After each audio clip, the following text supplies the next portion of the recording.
Bienvenidos y bienvenidas al podcast Perú Problema Hoy, del Instituto de Estudios Peruanos. Soy Omaira Peña Jiménez, investigadora del instituto, y estaré a cargo de la moderación de este podcast. Además, en la preparación de contenidos he trabajado junto al investigador principal, Romeo Grompone, y en la producción técnica nos acompaña Tornasol. Nos gustaría explorar junto a ustedes los desafíos actuales del Perú y América Latina. A lo largo de este podcast analizaremos las dimensiones política, social, cultural y ambiental de nuestras realidades. Acompáñanos mientras conversamos con personas dedicadas al estudio e investigación de estos temas. Esto es Perú Problema Hoy, donde discutimos el Perú a través de los cambios que a veces no queremos ver porque son difíciles, negativos o parecen lejanos. Hoy tendremos el episodio El Perú en la nueva trampa institucional. Ilegalidad, crimen y violencia en la sociedad y la política. El Estado ha perdido en varios territorios el monopolio del uso de la fuerza.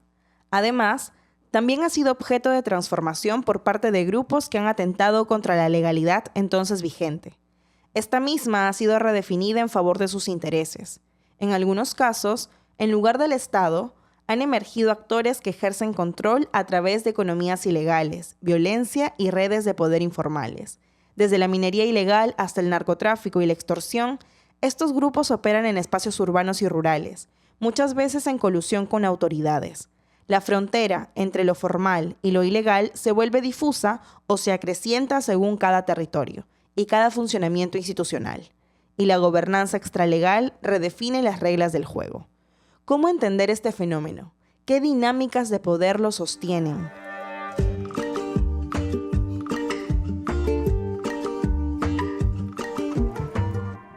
Para enriquecer esta conversación, tenemos el honor de contar con dos invitados. Nelly Luna Amancio es periodista y directora de Ojo Público.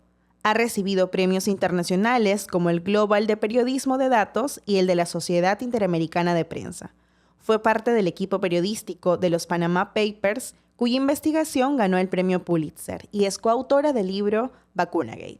Y Romeo Grompone es doctor en Derecho y Ciencias Sociales por la Universidad de la República e investigador principal del Instituto de Estudios Peruanos, donde investiga sobre instituciones políticas, las relaciones entre sociedad y cultura y política y sociedad.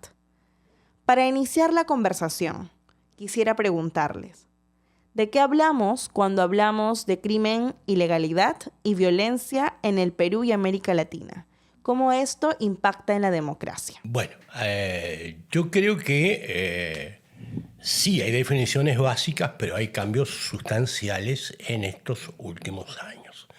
Tradicionalmente, yo diría que cuando hablábamos de actividades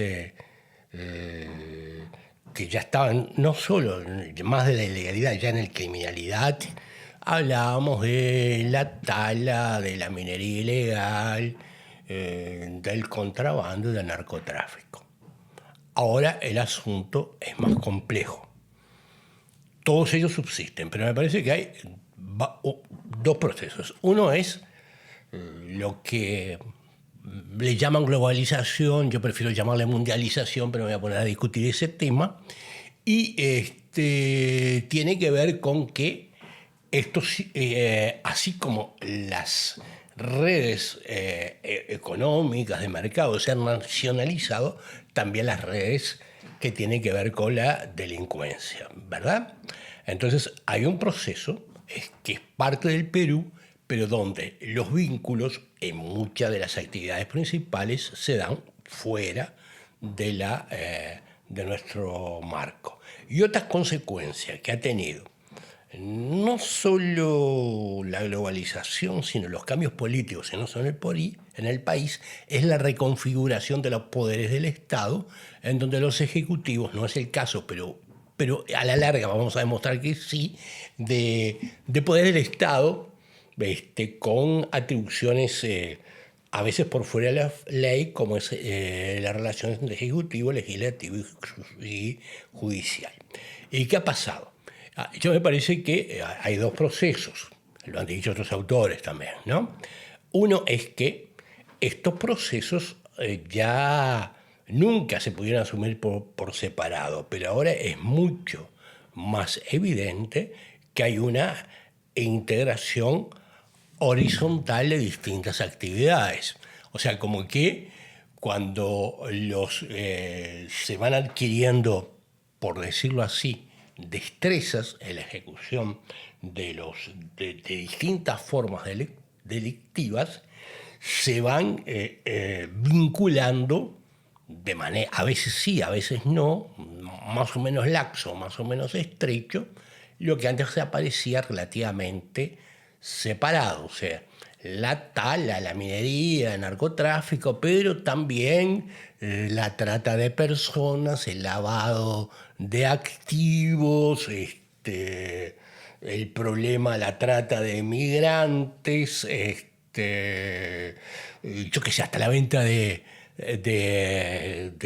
especies exóticas y las extorsiones. O sea, que es ya creo la última etapa. O sea, que estas actividades como que se van adquiriendo un know-how en un criterio que, vamos a ver, para mí, que no solo de debilidad del Estado. Y después las integraciones verticales en una sola actividad.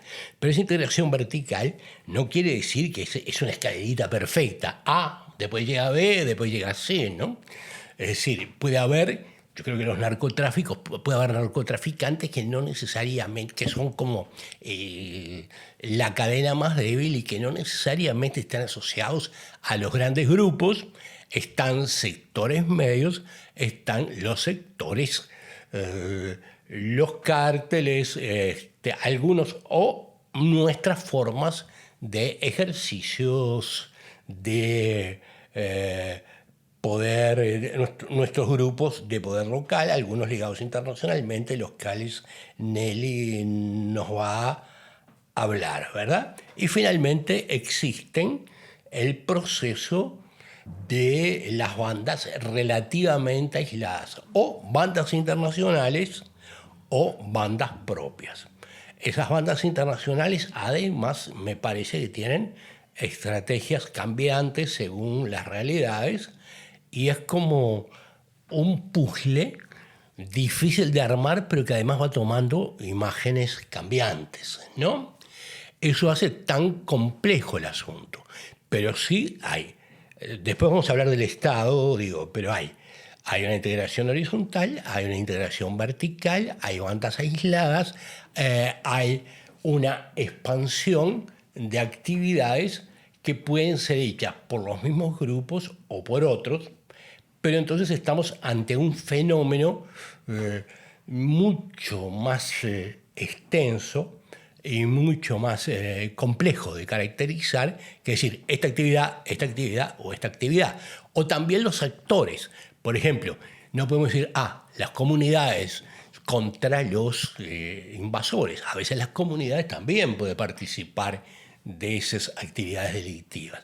Digo, más otros actores estatales, más la policía. O sea, como que hay, bueno, es una palabra que se usaba en la sociología de hace 20 años, un abigarramiento de actores, ¿verdad? Y entonces no puede ser está el actor, sino que muchos actores, desde un juez hasta un policía, no son previsibles dentro de las pautas normativas tradicionales. Gracias, Romeo. Nelly, ¿cuál es tu opinión al respecto? Sí, yo estoy de acuerdo con que lo que menciona también Romeo en torno a que es un nuevo momento para las actividades criminales, ¿no?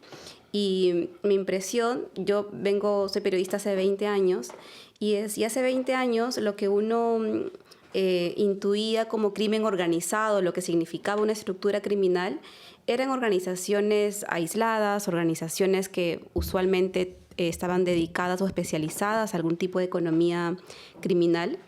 Pero todo eso se va reconfigurando en las últimas 2 décadas y principalmente en la pandemia. O sea, para mí la pandemia fue un periodo de tiempo en el que el Estado también tuvo que retraerse para concentrar esfuerzos en la atención de la emergencia y perdió el control territorial de algunos espacios ¿no? No solamente Perú, estoy hablando de otros países también de América Latina, que ya tenían actividades ilegales, ¿no? O sea, ya tenían problemas para controlar el territorio. Brasil, Venezuela, Colombia, Perú, Ecuador y Bolivia.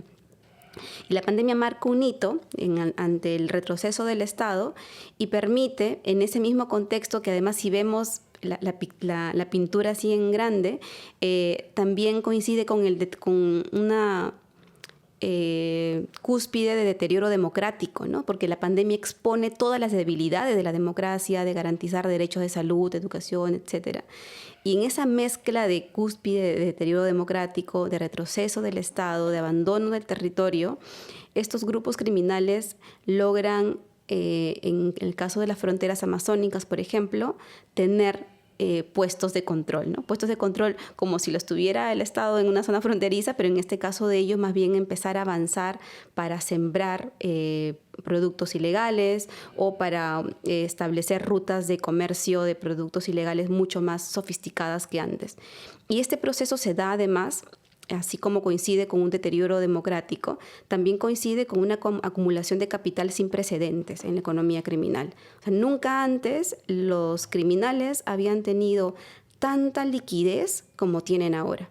Y otro factor que coincide en ese momento es con el precio del oro. O sea, el precio del oro ha alcanzado montos históricos. Entonces, las actividades tradicionalmente más buscadas por las autoridades era el narcotráfico, ¿no? El narcotráfico ve como una oportunidad la extracción de oro ilegal como un mecanismo fácil para lavar el dinero. Entonces, ahí lo que ellos empiezan a dar cuenta es, si yo controlo esta parte del territorio, ¿por qué también no puedo invertir en extraer oro? ¿Por qué también no puedo controlar algunos cupos por los que pasen por esta ruta, por este río, por esta carretera, por esta zona de control? Entonces hay una reconfiguración también de lo que ellos mismos creían que podían hacer. Y sí creo que hay dos tipos, ¿no?, de economías criminales. Está la que mencionaba también Romeo y tú al inicio, de el narcotráfico, el tráfico de drogas, que requiere de amplios terrenos para el sembrío ilegal de hoja de coca en la Amazonía. Tienes a la minería ilegal, que también requiere del control de los ríos para extraer dragas o del control de un área de bosque deforestado para usar las maquinarias, pero requiere grandes territorios, ¿no?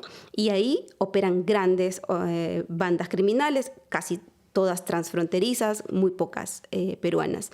Y del otro lado tienes otro tipo de organizaciones criminales que tienen otra forma de ejercer. Más bien requieren de espacios urbanos como la extorsión, ¿no? De espacios en ciudades donde existen negocios, personas, y esa extorsión está vinculada también a la trata de personas. Pero es una violencia criminal diferente, es más urbana, genera más miedo, más terror, porque sientes que tú puedes ser la siguiente víctima, a diferencia de la economía de la minería ilegal o del narcotráfico, que en algunos casos tiene también el apoyo local de comunidades indígenas. Hay comunidades indígenas que abiertamente ahora están apoyando la minería ilegal o abiertamente apoyando el cultivo de hoja de coca como respuesta. Entonces son dos escenarios diferentes, me parece, de las economías criminales, en unas más violentas, en unas donde están creando una especie de estados paralelos, pero que en ambos casos tú tienes un vacío de poder estatal, o sea, que el Estado no tiene capacidad de controlarlos, ¿no?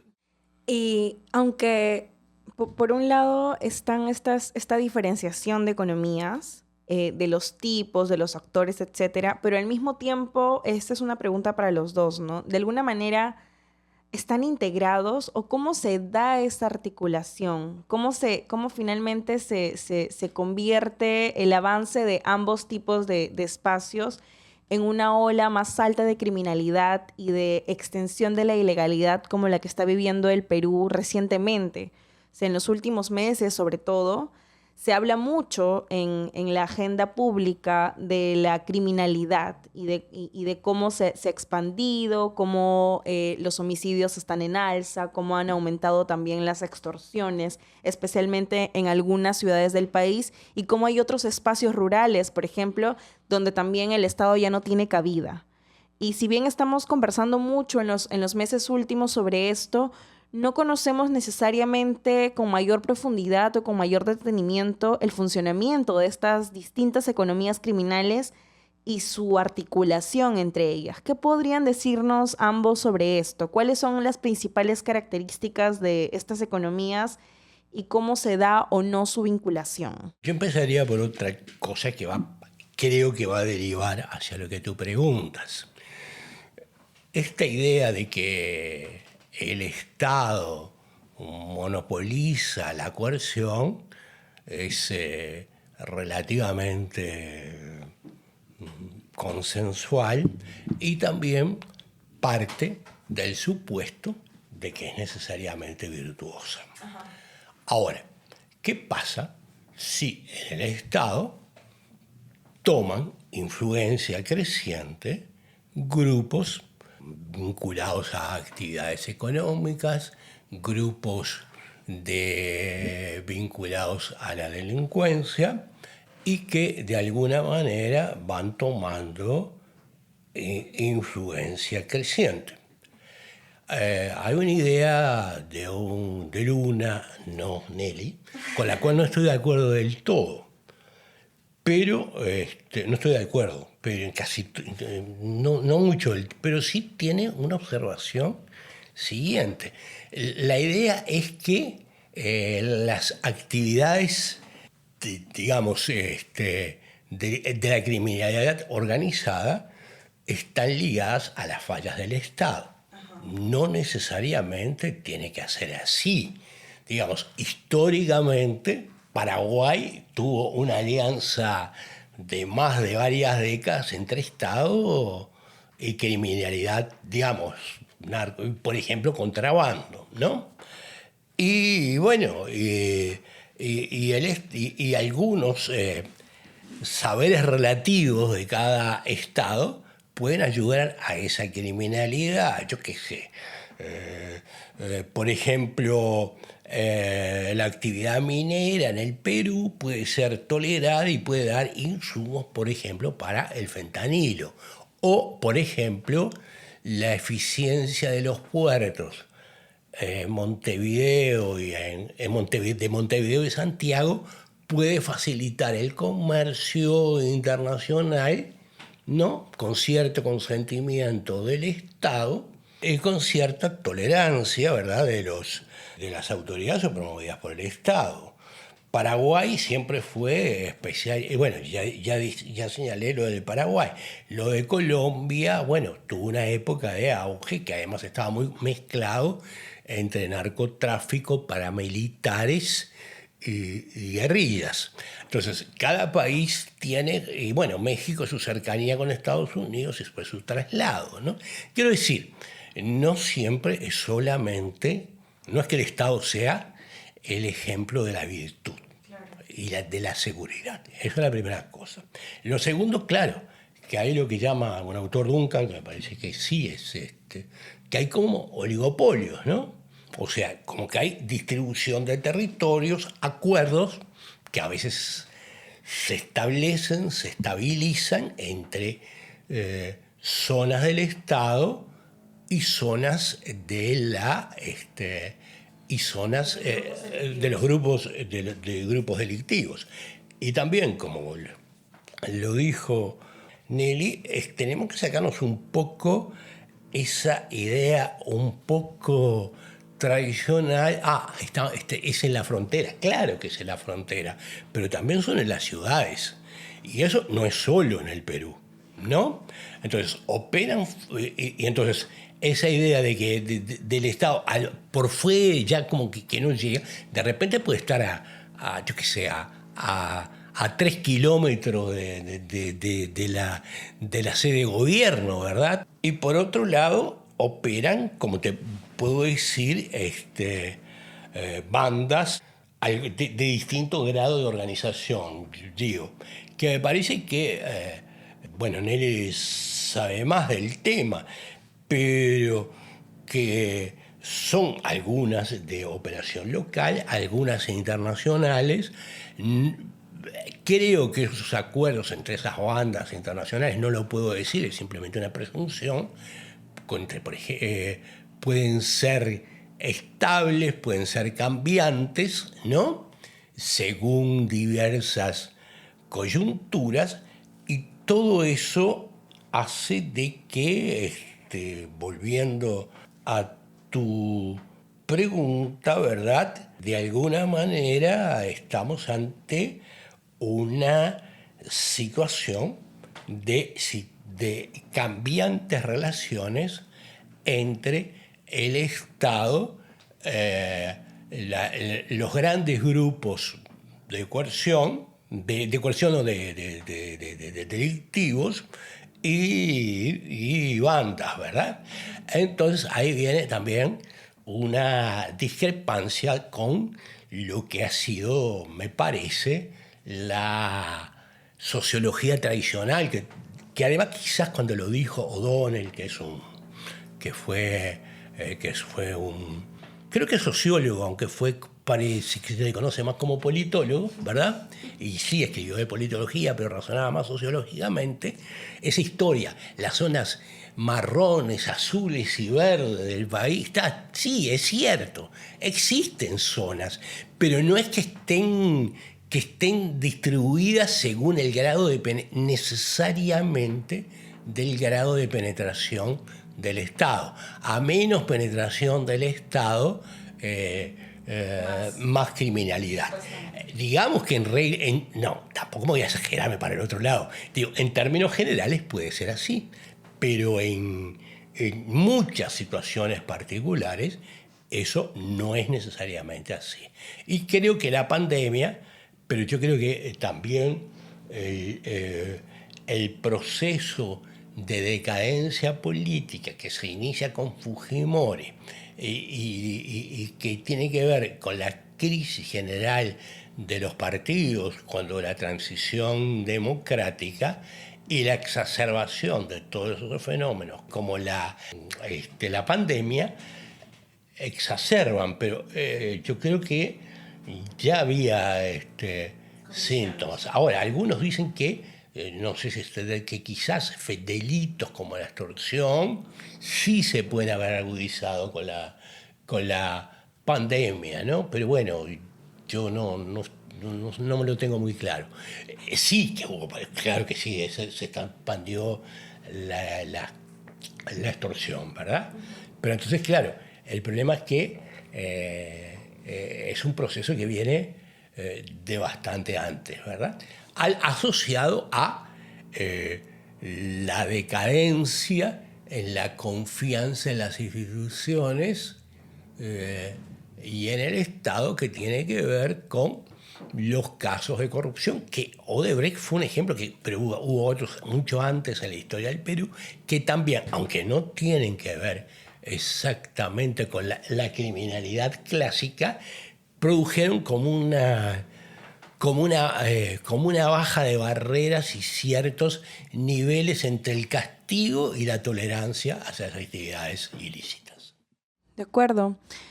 Se podría decir entonces que el Estado juega un rol en algunos casos donde no interviene activamente, que permite que hayan territorios más propicios para la criminalidad o las actividades ilegales, pero el Estado también puede convertirse en un actor interviniente y central en la promoción y desarrollo de la criminalidad y de los espacios y actividades ilegales, que es probablemente lo que estamos viendo más profundamente en estos años más recientes, no solo desde la pandemia, quizás más profundamente desde la pandemia, pero sí en la última década especialmente. De estos actores y estas autoridades del Estado vamos a hablar en unos minutos más a detalle, pero considerando este escenario, Nelly, ¿cuáles son esas características principales que tienen las organizaciones criminales que, digamos, actúan hoy en día en el Perú y América Latina? ¿Y cuál es el vínculo que establecen o de qué forma se relacionan con el Estado en nuestros países? Sí, comienzo un poco recordando una parte de la intervención de Romeo cuando dice que tal vez no todo exclusivamente sea responsabilidad del Estado, ¿no? Y pensaba en ese momento en las fallas del sistema mismo, del sistema económico, porque Es cierto, el gran responsable de todo lo que pasa en el mundo son los estados, y los estados son estructuras, son gobiernos, son instituciones. Pero ¿qué pasa cuando el Estado o estos estados están no solamente acorralados por la economía ilegal, sino también por reglas mismas del sistema? Le pongo el ejemplo de los flujos financieros, ¿no?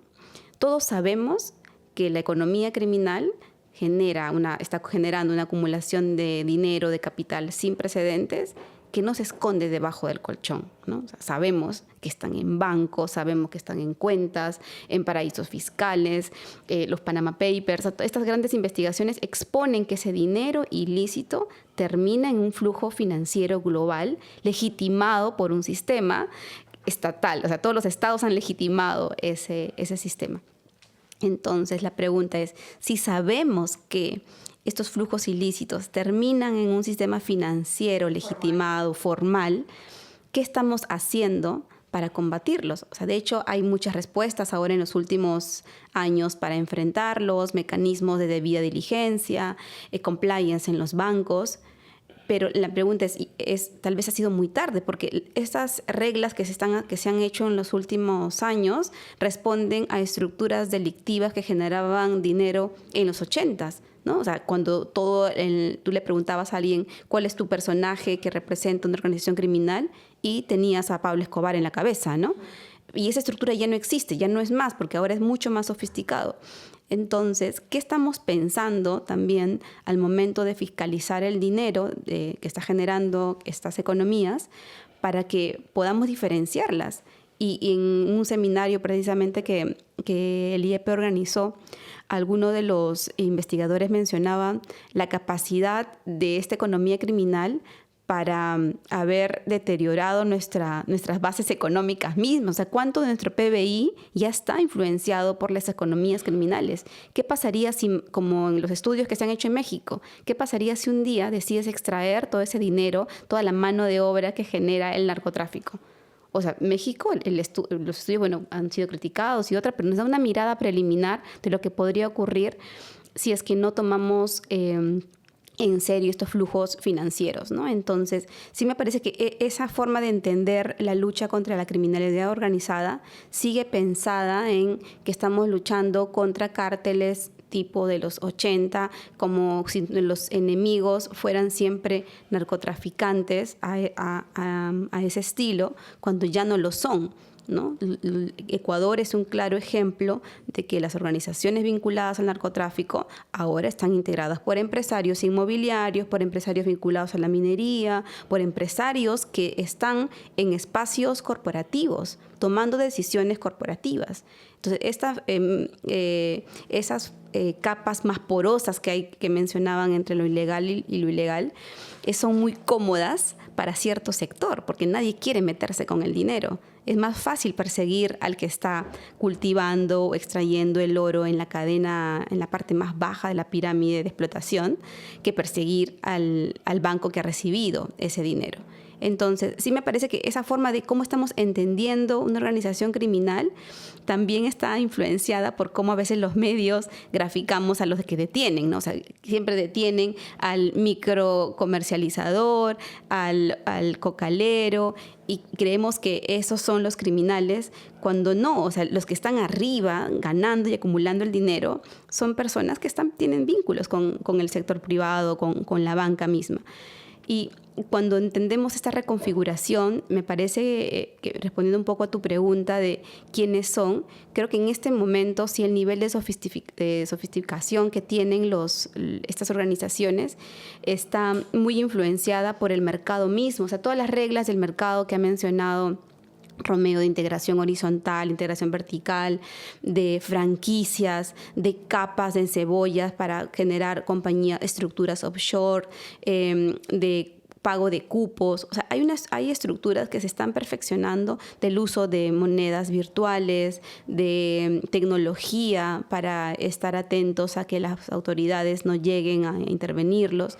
Todo está pasando, ¿no? Pero yo sigo pensando que las respuestas de esta lucha contra estas actividades siguen estancadas en un modelo de bandas criminales que ya no existe, porque ellos sí están generando métodos innovadores incluso de diplomacia del crimen. Entonces hay territorios donde ellos mismos pueden reconocer que no les conviene pelearse, porque obviamente la guerra, la disputa por el territorio llama la atención, hace que la policía o los militares vayan, pero de repente si ellos deciden sentarse en una mesa y dividirse los territorios, esa paz no va a llamar la atención a nadie.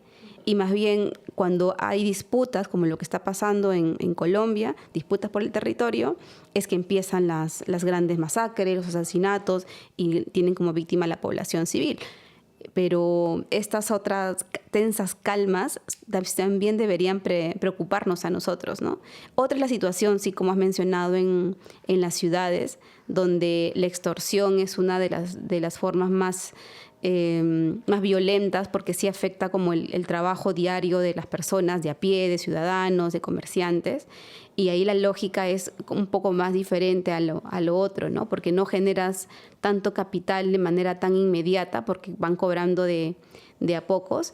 Y ahí sí creo que la falta de estrategia desde la policía local, desde el gobierno, ha generado que esta actividad se extienda, porque en los últimos, después de la pandemia, las denuncias por extorsión y el número de homicidios se han multiplicado, ¿no? Y no estamos hablando solo de Lima, estamos hablando de Madre de Dios, de Trujillo, que son ciudades que tienen población menor a la de capital, pero sí el nivel de extorsión es bastante masivo. Entonces, lo que tú tienes en estos 3 lugares es cambio, como pasa en el gobierno, que hay una volatilidad enorme de funcionarios en el sector interior, tienes policía infiltrada por el crimen organizado, y nadie está haciendo absolutamente nada, porque tenemos un ministro del Interior que, a pesar de que tiene baja aprobación, a pesar de que se ha expuesto que no tiene una estrategia clara contra la inseguridad, contra la seguridad en la capital, nadie lo decide cambiar. Entonces, la lógica en Lima con las extorsiones tiene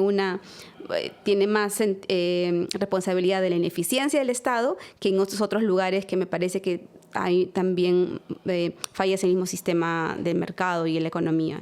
A ver, la primera cosa en relación con lo que dice Nelly, los mercados financieros y económicos en general, primero, son bastante complejos de controlar.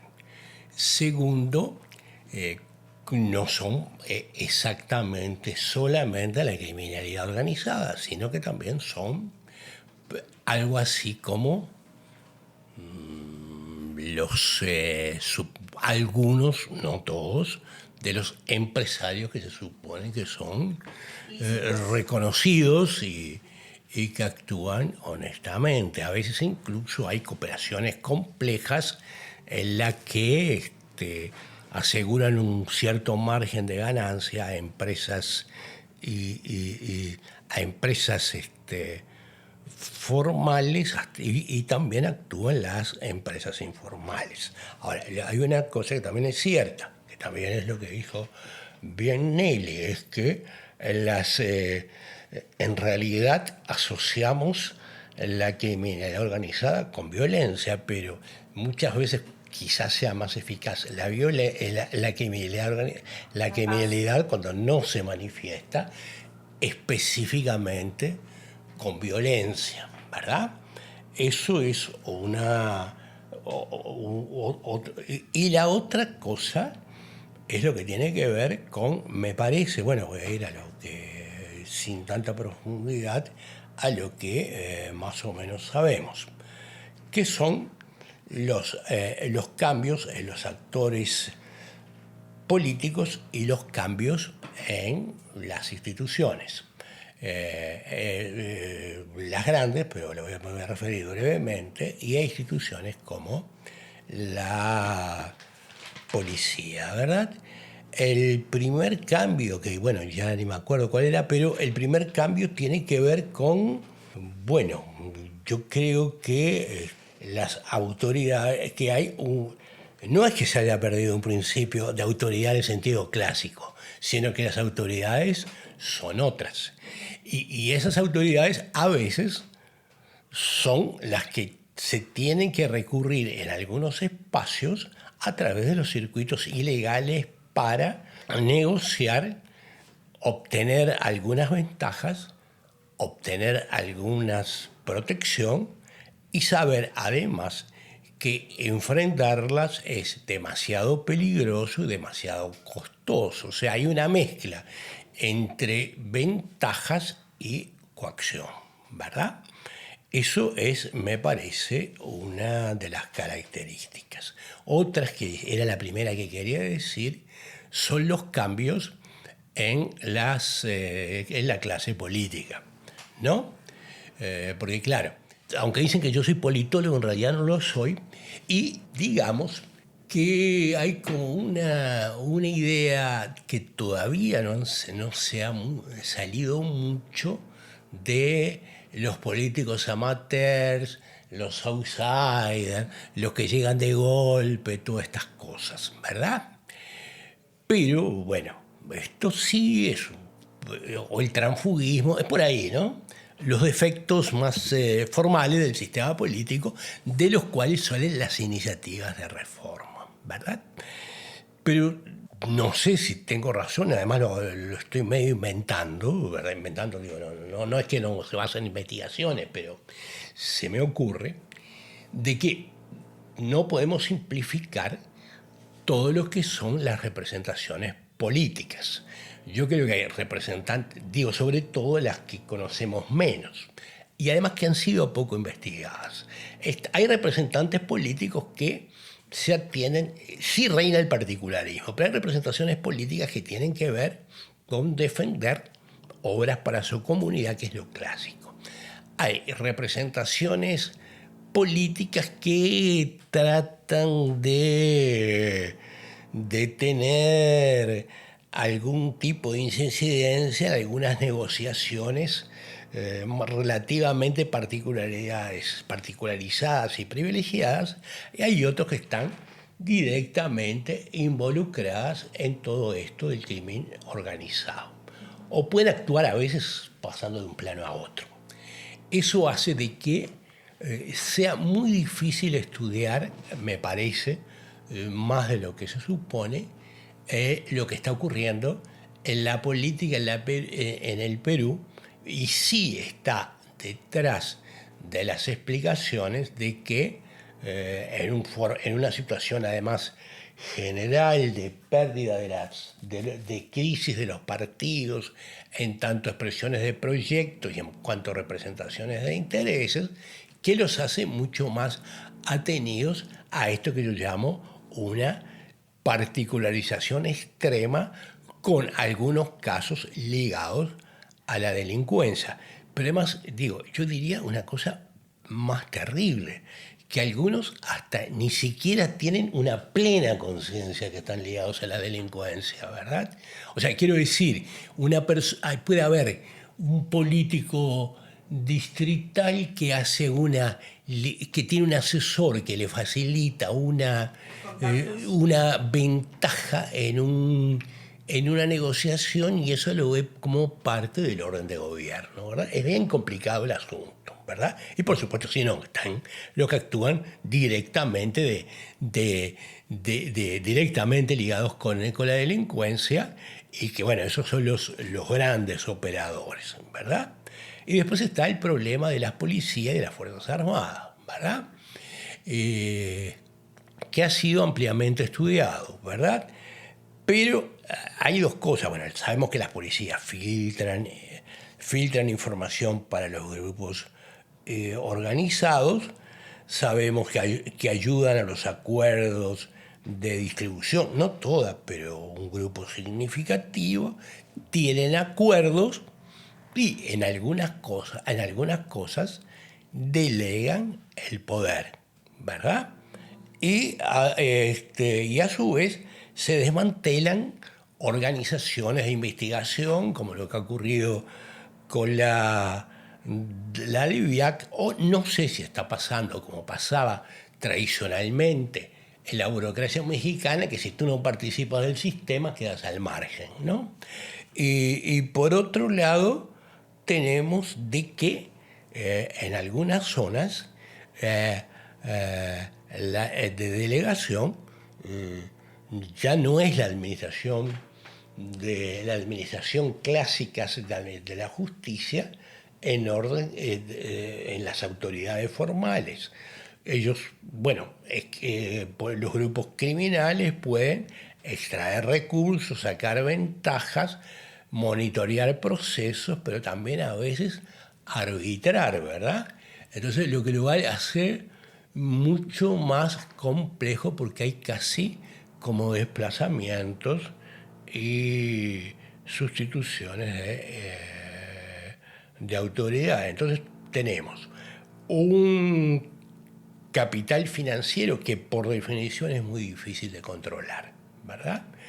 Tenemos una penetración política que todavía hay que investigar más, ¿verdad? Tenemos la intervención compleja de intersecciones muy cambiantes o no entre las autoridades formales e informales. Y finalmente lo que tenemos es la decadencia y en algunos casos, pero yo diría en algunos casos la corrupción de las instituciones. Es legislativo por un proceso yo creo que ya empieza con Fujimori, pero sigue después el Poder Ejecutivo, que ya es un caso raro, porque se supone que nuestros países son hiperpresidencialistas. Nosotros creamos una figura un tanto particular, y lo que tenemos también es las relaciones, lo que se llama la judicialización de la política y la politización de la justicia, que no siempre es necesariamente tan peligrosa, pero ahora simplemente está ligado a procesos de corrupción en lo que la concepción democrática garantista que se puede compartir, me parece, no solamente desde un mundo liberal, se ha erosionado. Y además, como dicen, cada juez tiene sus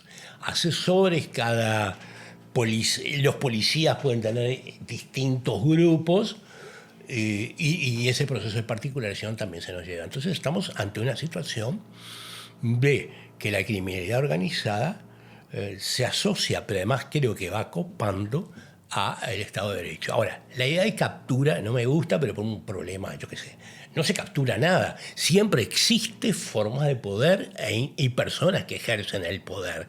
Lo que existen son cambios en quienes ejercen el poder. Pero eso es un problema más mío, nada más. Gracias, Romeo.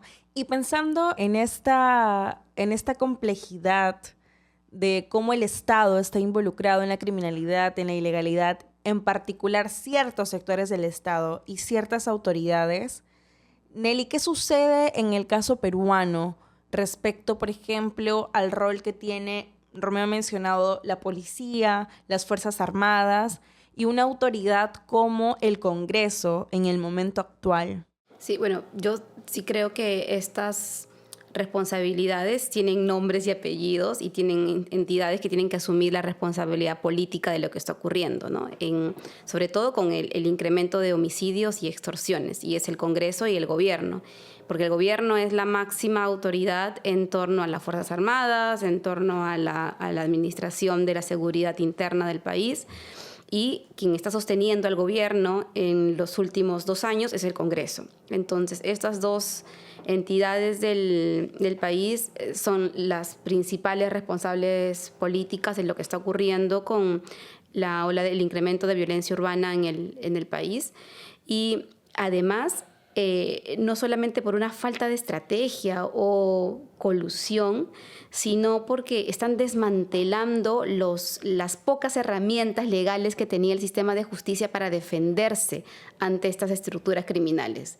Lo primero que han hecho es traerse abajo la detención preventiva, ¿no? Que permitía a fiscales tener bajo custodia cuando había, no solamente cuando hubiera flagrancia, sino cuando no había formas de comprobar el origen del dinero o cuando había investigaciones para desentrañar redes criminales mucho más grandes. Luego están ahora amenazando con que se quieren traer abajo la pérdida de extinción del dominio, que era otra herramienta que tenía el sistema para apropiarse de recursos obtenidos ilegalmente. Luego también el Congreso es el que ha abierto las puertas, por ejemplo, al transporte informal en nuestras calles. Entonces, sí existen responsabilidades políticas y ojalá que también las haya penales en algún momento, porque estas leyes puede ser que en algunos casos sean como respuesta a pedidos, pero tú no puedes irte contra un marco legal que genere y promueve la ilegalidad, ¿no? Entonces, sí me parece que estas responsabilidades están muy claras, sobre todo en los últimos años, respecto a cómo el Congreso ha abierto las puertas a que este tipo de economías criminales, tanto en el transporte informal como en la ola de extorsiones, en la detención de personas que podrían ser investigadas, ya no sea posible por parte de las autoridades. Y si a eso sumas que este mismo Congreso, también con el apoyo del gobierno, está impulsando restar la autonomía al Poder Judicial a través de proyectos de ley. Se ha traído también abajo un sistema de reforma política en torno a los partidos políticos, a la reforma electoral. Hay responsabilidades que son mucho más grandes de las que estamos siendo conscientes, me parece, porque hay mucha impunidad también, ¿no? O sea, este Congreso, el que también no ha querido, por ejemplo, investigar a los responsables de las policías y militares involucrados en los asesinatos de las 49 personas en protestas. Entonces, hay como un clima bastante hostil desde el gobierno contra las investigaciones independientes que se han hecho desde el periodismo, contra algunas investigaciones desde la fiscalía contra estos temas, y estas responsabilidades no están siendo adecuadamente, además, visibilizadas por órganos de control interno. O sea, tenemos una Contraloría General de la República que investiga algunas cosas aisladas, pero que no está investigando estos grandes temas que están desmantelando, o sea, no somos conscientes de que están desmantelando lo poco que teníamos para enfrentar la criminalidad, ¿no? Están desarticulando fiscalías, han desactivado a la unidad que perseguía los delitos de alta complejidad como la DIVIAC. Entonces, no es que Perú haya sido, obviamente, Suiza o un país sin tantos crímenes, pero teníamos algunas herramientas básicas para combatir esas estructuras y seguir también la pista del dinero. Eso ahora no, es muy frágil. Y lo que se viene en este contexto preelectoral que vamos a empezar este año con miras al 2026, me parece que es mucho más grave, porque el Congreso está pensando en reelegirse, o sea, de cómo van a ocupar algunas curules en las dos cámaras que vamos a tener el próximo año, y todo lo que hagan va a ser pensando en satisfacer esas demandas que pueden venir de grupos ilícitos o de grupos informales, pero con el único fin de perpetuarse y quedarse en el cargo, porque muchos de estos congresistas además nunca han trabajado en nada más que no sea en el Congreso, ¿no? Entonces, sí, esa vocación de desmantelamiento de la poca institucionalidad que teníamos es algo que particularmente sí me preocupa, pero que deberíamos estar pensando de cómo en algún momento este péndulo que ahora nos toca hacia este lado, como pasa en las teorías, ¿no, Romeo, de las ciencias sociales, ese péndulo en algún momento va a volver. Y cuando tengamos esa oportunidad, estas personas que han tomado decisiones y que han desmantelado el Estado tienen que ser llevados a la justicia y tienen que asumir su responsabilidad política. Yo quiero agregar una pequeña cosita. Lo que ha ocurrido, además, que tiene que ver, quizás un enfoque lateral, es que, digamos, las instituciones, la Superintendencia, Banco y Seguros, el Tribunal Constitucional, los mecanismos de control, han sido, previstos constitucionalmente para que su elección fuera compleja mediante mayorías especiales. De modo que te garantizaba por lo menos un cierto equilibrio, neutralidad. Desde que se existe esta absoluta decadencia de la clase política, esos organismos de control pasan a ser no instrumentos para cuidar la legalidad, sino más bien para impulsar o avalar su tergiversación, ¿verdad? Y eso sí me parece que es una situación que en el Perú se ha acentuado manifiestamente, ¿verdad? Exageradamente. Entonces yo estoy de acuerdo con él y bueno, tenemos que ojalá que podamos establecer las responsabilidades adecuadas de quienes tergiversaron las disposiciones, pero yo no lo veo en el horizonte de corto y me atrevo a decir de mediano plazo. Si el mundo no ayuda. Y el mundo tampoco ayuda. Nelly, pensando por otro lado en estas autoridades que, como Romeo ha planteado, tienen arreglos con estos grupos criminales o incluso tienen una actuación directa en representación o como parte de grupos criminales en territorios donde actúa directamente ciertas economías criminales como el narcotráfico, la minería ilegal. ¿Qué has encontrado al respecto en las investigaciones que tú has desarrollado en estos años? Sí, una de las cosas que a mí me parece importante también de diferenciar y de construirnos nosotros mismos sobre qué es la criminalidad, ¿no? O sea, esta noción que nosotros tenemos ahora mientras hablamos sobre economía criminal o organización criminal, es una noción que la podemos definir, digamos, ¿no? Académicamente o desde el periodismo, pero no es esta noción la que tiene, por ejemplo, una persona que tiene que irse a trabajar a La Pampa, que es un campamento de minero ilegal, para sobrevivir, ¿no? Porque no tuvo las oportunidades de insertarse formalmente en el mercado.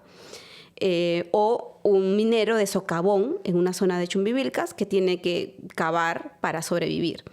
O alguien que tiene que cultivar hoja de coca en la frontera porque ese territorio ya le pertenece a esta banda criminal y él tiene que rendirle cuentas, le pagan y con eso puede pagar los estudios de sus hijos. Entonces, esa noción de dónde empieza la criminalidad y qué priorizamos desde toda esa cadena de criminalidad, creo que también hay que deconstruirla narrativamente desde el periodismo y también desde las ciencias sociales, me imagino, en algún momento, porque ese cocalero que está trabajando para sobrevivir no puede tener el mismo peso criminal que alguien que se está enriqueciendo con el dinero que genera la pasta básica o la cocaína de hoja de coca, ¿no? Y los esfuerzos deberían ir también por ahí, ¿no? O sea, y vuelvo nuevamente a qué lógicas estamos teniendo desde los estados o desde el periodismo o desde las ciencias sociales para identificar responsabilidades, ¿no? Entonces, al menos nosotros desde las investigaciones que hacemos con el equipo es quién es la parte más vulnerable, o sea, y quién es el que realmente está acumulando, porque el sistema de explotación se replica en las economías ilegales. O sea, existe un sistema de explotación en el mercado formal, pero también existe un mecanismo de explotación y abuso en el mercado ilegal. Entonces, sí diferenciar que esta noción de qué es el crimen, dónde empieza el crimen, si es un criminal el que está cosechando la hoja de coca o si es un criminal el que está extrayendo oro, son cosas que hay que repensarlas, ¿no? No solamente a nivel narrativo, sino también desde la estrategia de los estados en el momento de usar la fuerza. Porque sí me parece que hay zonas donde estas relaciones se están volviendo mucho más complejas y es a mí lo que particularmente más me asusta. La Amazonía, para poner un ejemplo, ha sido un territorio conservado por las comunidades indígenas. Son las organizaciones indígenas las que han logrado defender y conservar este ecosistema en los últimos años y han hecho el trabajo que el Estado no ha podido, ¿no? O sea, frenar la deforestación en muchas zonas. Pero en los últimos años, nuevamente, con asusados porque no hay ofertas laborales, no hay actividades económicas sostenibles en la Amazonía, muchos de ellos han decidido apoyar la minería ilegal. Entonces tienes cuencas como la del río Santiago en Amazonas, o en el Cenepa, o sea, en Amazonas hay varias zonas donde se está presentando cada vez más dragas, donde voluntariamente una comunidad dice, bueno, si estos mineros me van a pagar tanto, con esto voy a poder arreglar el centro de salud, el colegio, construir mi puerto. Y tienes a la economía ilegal asumiendo un rol de Estado paralelo, pero de origen ilegal, pero más eficiente, con la aprobación de estas comunidades. Y no hay violencia, porque esas comunidades voluntariamente han decidido hacerlos. si esas cosas que están ocurriendo en algunos territorios con minería ilegal y también en algunas zonas de la frontera respecto al cultivo de coca, donde el mismo presidente de la comunidad dice, bueno, mi comunidad va a sembrar, ha decidido ceder, en lugar de que nos deforesten así a la mala, vamos a ceder el 30% para el cultivo de coca. Y eso me va a generar un impuesto para sostener a la comunidad.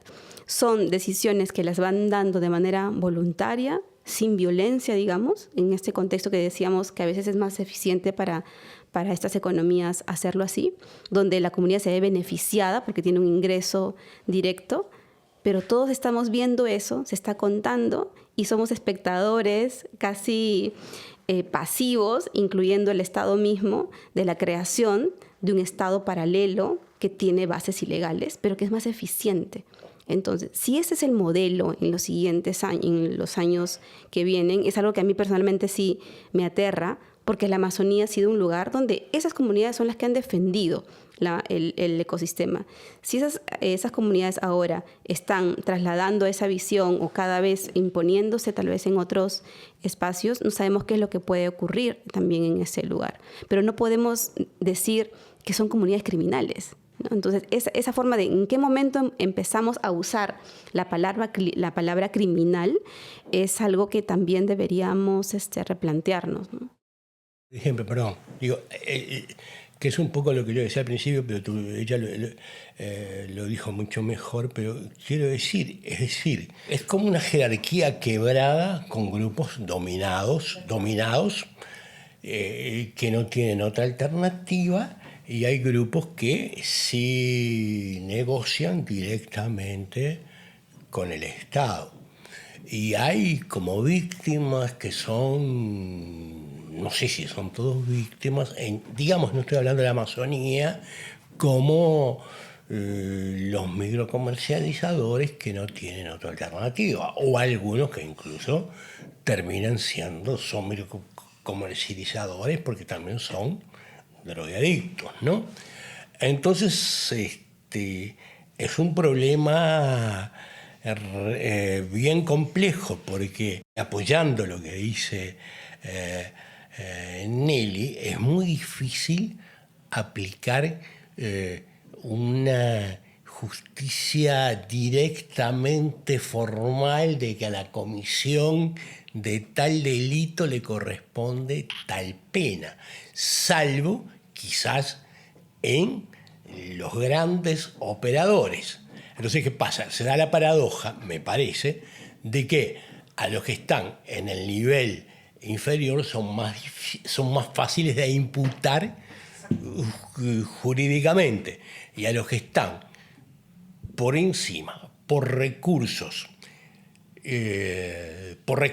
de acceso a la legalidad, pero por formas de ocultar algunas operaciones, tienen a veces márgenes aterradores, como dices tú, de relativas impunidades, mientras además cuentan con el aval de los gobiernos, ¿verdad? Exactamente, de las mismas autoridades.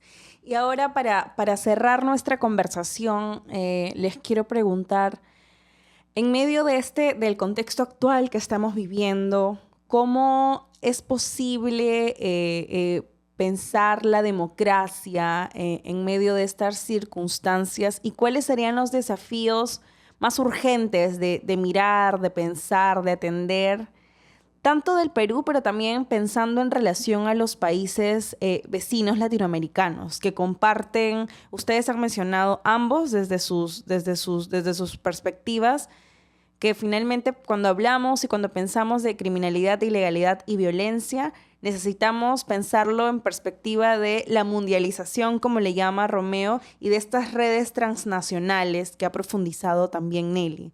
Entonces, ¿cómo pensar en estos términos este fenómeno que es tan complejo y que aborda tanto un fenómeno interno como más allá de las fronteras, un futuro democrático? Yo digo, claro, lo que pasa es que son tantas las reformas que, primero, se necesita un sistema político diferente. Y yo no veo en el caso peruano un sistema político diferente. Incluso en democracias que se dicen presuntamente ejemplares como Uruguay, hay tasas de homicidios bastante altas, ¿no?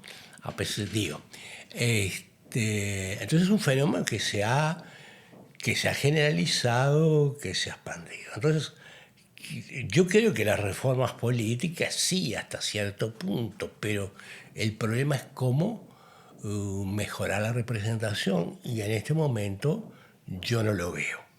En segundo lugar, la reforma de la justicia, pero han terminado con la Junta, o la han distorsionado con la Junta Nacional de Justicia y con todos los organismos de contralor, ¿verdad? De ejercicio de control de la justicia. Ha agregado otras cosas como tráficos de tierras, cosas así, en donde también interviene.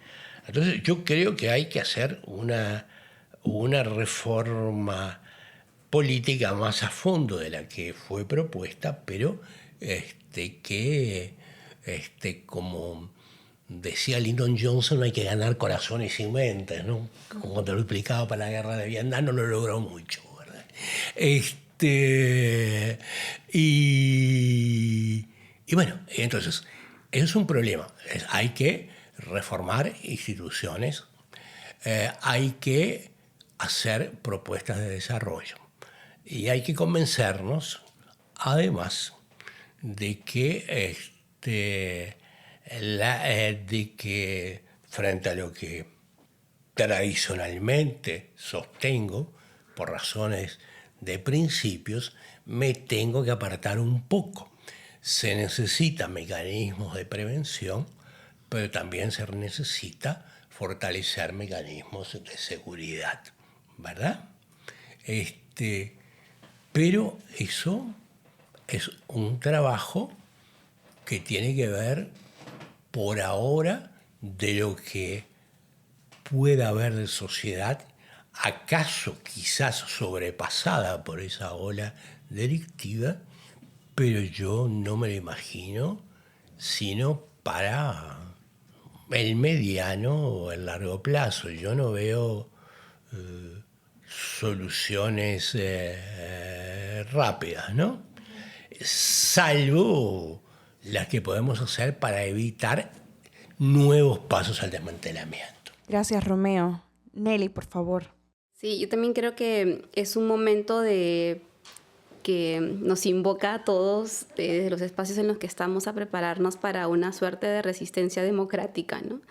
Y en dos planos, ¿no? Creo que hay un plano de espacio cívico muy amenazado desde el gobierno, pero no solamente el gobierno peruano, hay una ola autoritaria muy fuerte, ultraconservadora en Europa, con la elección y la toma de poder de Trump también en Estados Unidos, que ya se veía venir hace unos años, pero que está mucho más consolidada con la elección de Trump en Estados Unidos, ¿no? Que está generando estas nuevas redes, nuevas alianzas, nuevas formas de atacar al sistema mismo.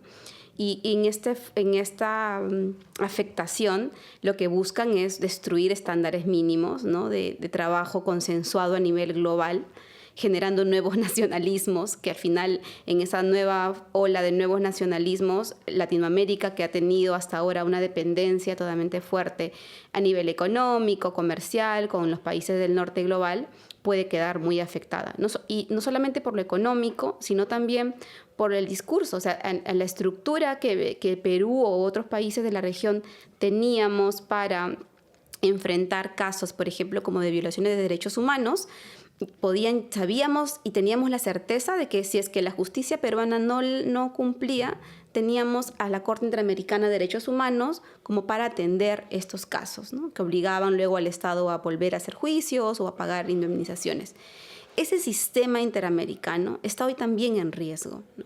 Entonces, la pregunta es, ¿qué podemos hacer? Yo sí creo que es un momento de resistencia democrática, decía, pero al mismo tiempo tienes una sociedad civil agotada, fatigada, ha perdido también como la fe en lo que podría ser un movimiento ciudadano más activo, no solamente por las muertes en las protestas, sino también porque dicen, bueno, si marcho, ¿para qué? ¿No? Si este Congreso con 4% y el gobierno con 3% no van a salir porque tienen esa alianza. O sea, ¿para qué marcho?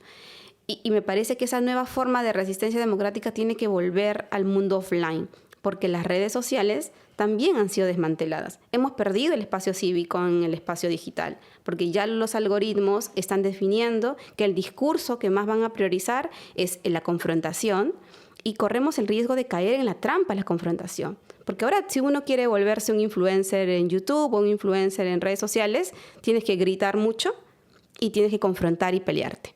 Eso vende, porque los algoritmos están beneficiando de la confrontación. Y el reto es más bien cómo, en nuestro caso desde el periodismo, seguimos elevando el debate sin caer en la confrontación, pero volviendo a espacios offline.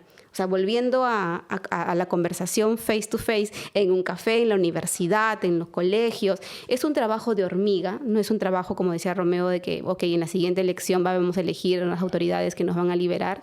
No, porque soñemos que un día elegimos al mejor presidente o presidenta del mundo, los mejores congresistas, pero Perú no es una isla, pues. O sea, Trump va a estar ahí, la Unión Europea va a seguir eligiendo a parlamentarios también ultraconservadores. El mundo está girando hacia ese lado. Entonces, la pregunta es más bien, ¿cómo hacemos para no perder de vista este sueño, ¿no? de promesa democrática? Y lo segundo es que también debería ayudarnos a replantearnos qué entendíamos por democracia, ¿no? Hace poco, solo quiero terminar con esto, entrevistamos a Yasnaya Aguilar para un libro que vamos a publicar. Yasnaya Aguilar es una lingüista mexicana, una intelectual que reivindica los derechos indígenas, y hablábamos de democracia, y ella decía, ¿qué democracia quieren que yo defienda? ¿La que nos despojó del territorio? Porque ha sido el sistema democrático liberal el que en México y en Perú y en todos lados ha generado espacios de concesiones mineras para generar explotación en beneficio de las mayorías, ¿no? Ese es como el discurso. Y ella decía, bueno, yo no voy a defender un sistema democrático que ha despojado a mi comunidad del territorio. Y hablaba de nuevas formas comunales, como también las tiene Perú y Bolivia, Colombia, la minca, el trabajo comunal. Hay sistemas que de repente no los teníamos tan de cerca como estructuras formales en un sistema político democrático, pero creo que la crisis, como toda crisis, nos ayuda a replantearnos estos nuevos escenarios, estos nuevos conceptos, y si la democracia está en crisis o está deteriorada o está agonizando, además de generar una resistencia democrática desde la ciudadanía, creo que también esa resistencia tiene que venir acompañada de qué cambiamos, qué modificamos, y de empezar a discutirlo sin miedo, ¿no? Porque a veces cuando tú no preguntas, oh, ¿qué ha fallado de la democracia?, te pueden decir, no le vas a hacer el juego a China, no le vas a hacer juego a Rusia, que ellos no creen en los derechos humanos. No, hay que discutirlo sin miedo porque está deteriorada, la gente ha perdido la fe. Y la mayoría de las personas en Salvador, 80%, apoyan a Bukele y creen que eso es democracia. Entonces, algo está mal. Y esa crisis debería ayudarnos a decir, bueno, ¿cómo mejoramos este sistema sin miedo, ¿no? O sea, ¿qué podemos ajustar? ¿Cómo incorporamos las otras estructuras que existen a nivel comunitario, comunal, las cooperativas? Esas otras lógicas que no la teníamos tan en mente pueden ser parte también de este proceso de resistencia democrática y de espacios civiles o ciudadanos, porque los principales focos de ataques en este momento son los centros de pensamiento, las ONG de derechos humanos y el periodismo, ¿no? Son los tres espacios a los que está atacando el actual ola conservadora. Quería agregar, porque además, bueno, yo me puse en el Perú y que paso vergüenza andar al lado de Nelly. No, y además Nelly estuvo muy bien, pero digo, está muy bien lo que dice. Lo que pasa es que estamos ante una que no solo es constante, sino que viene de antes, en una especie de cambio de coordenadas en el pensamiento global, que ellos lo llaman como batalla cultural, y ello ha avanzado en zonas de Europa, ha copado parte de Europa, ha ganado el pensamiento de Estados Unidos y de alguna manera el Occidente, tal como lo percibíamos, con críticas por supuesto, en mi caso, pero con una cierta idea de tolerancia, se fue. Ya no existen las ideas de tolerancia, ya no existen las ideas de diálogo. Entonces, claro, el problema cuando dice Nelly es resistencia, pero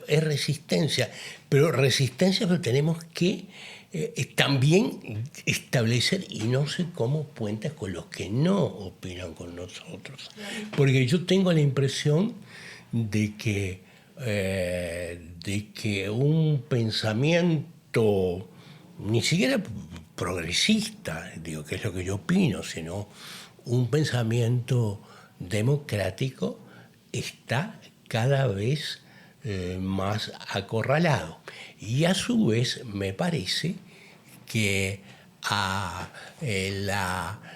además de lo que señaló Nelly, hay las brechas económicas en los países occidentales nunca han sido tan manifiestas.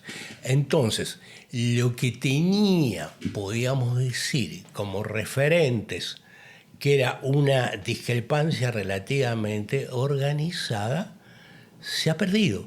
Es como si estuviéramos viviendo en nuestras sociedades, creo que en el Perú crecientemente también, universos opuestos, ya ni siquiera solamente en términos de pensamiento, sino como modo de vivir, ¿no? Y podemos discrepar si las cooperativas o no, pero eso es No, yo no digo que sean la solución. Lo que digo es que sí hay que, cuando García hablaba de resistencia, es que hay derechos no negociables, ¿no? Y pensaba, por ejemplo, en el derecho a la protesta, que han arrebatado a muchos ciudadanos. Entonces, sí es importante, y esa confrontación de la que tú hablas, que necesitamos sentarnos a conversar con los que piensan diferente, es fundamental. Pero no hay que hacerlo en redes sociales, porque las redes sociales en este momento están secuestradas. Hay que volver a tener estos espacios de intercambio de ideas con los que pensamos diferentes, sí, pero fuera del espacio digital, que en este momento está prácticamente secuestrado por las gigantes tecnológicas, ¿no? Ahora, yo creo que en algunas sociedades todavía sigue funcionando la relación persona a persona, cada vez más debilitada, pero puede seguir y hay que recuperarlo. Es un poco lo que, perdón que soy un autor, Gargarella llamaba la conversación entre iguales. Y esa conversación entre iguales no pasa por cómo están estructuradas las redes, ¿no? Totalmente de acuerdo. Muchas gracias a ambos. Para despedirnos, ¿tienen algún artículo, novela o libro que quieran recomendar a nuestra audiencia sobre el tema que hemos conversado? Yo tengo uno, se llama ¿Qué hacer con la democracia? Son dos filósofas suecas que en realidad sientan en una mesa durante varias semanas a filósofos, economistas y sociólogos a ver qué es lo que está fallando con la democracia. Pero lo central de son 5 ensayos, es que ellos hablan de que la crisis de la democracia es también una crisis del sistema capitalista, que no se puede concebir el deterioro democrático sin entender que también hay un deterioro del sistema de modo de producción, de la economía en la que estamos, y que es importante ver cómo a tal punto la democracia puede haber estado sometida a una forma de crecimiento que beneficia al mercado más que al ciudadano, ¿no? Yo dos. Uno es un libro que, pues, en algunas cosas estoy de acuerdo y otros no, pero que describe un poco la relación también con la naturaleza, que es lo que estamos perdiendo desde una perspectiva, en este caso marxista, de Nancy Fraser sobre el capitalismo caníbal, y un libro, porque además los antropólogos a veces, cuando son buenos, escriben bastante mejor que los sociólogos y los politólogos, un libro que describe muy vívidamente la situación de la cotidianidad en los barrios populares de Buenos Aires entre las autoridades y la sociedad y cómo toda esta situación incluso hasta distorsiona la vida familiar, que es El Taullero y no me acuerdo la coautora, que son Narcos y Ladrones, que está en siglo XXI, ambos en siglo XXI editores. Sí, yo tengo aquí el nombre, bueno, no lo recordaba, pero se llama Hannah Ketterer y Karina Becker, son las editoras, y el libro se llama ¿Qué falla en la democracia? Un debate entre Klaus Dore, Nancy Fraser, Stefan Lesenich y Hartmut Rosa. Muchas gracias a ambos, Nelly y Romeo.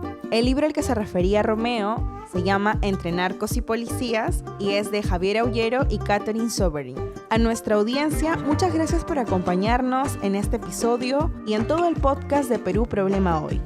Aunque comparto la crítica a la realidad actual de las redes sociales, les invito a seguirnos en las redes sociales del Instituto de Estudios Peruanos, en Twitter, en Instagram y en Facebook.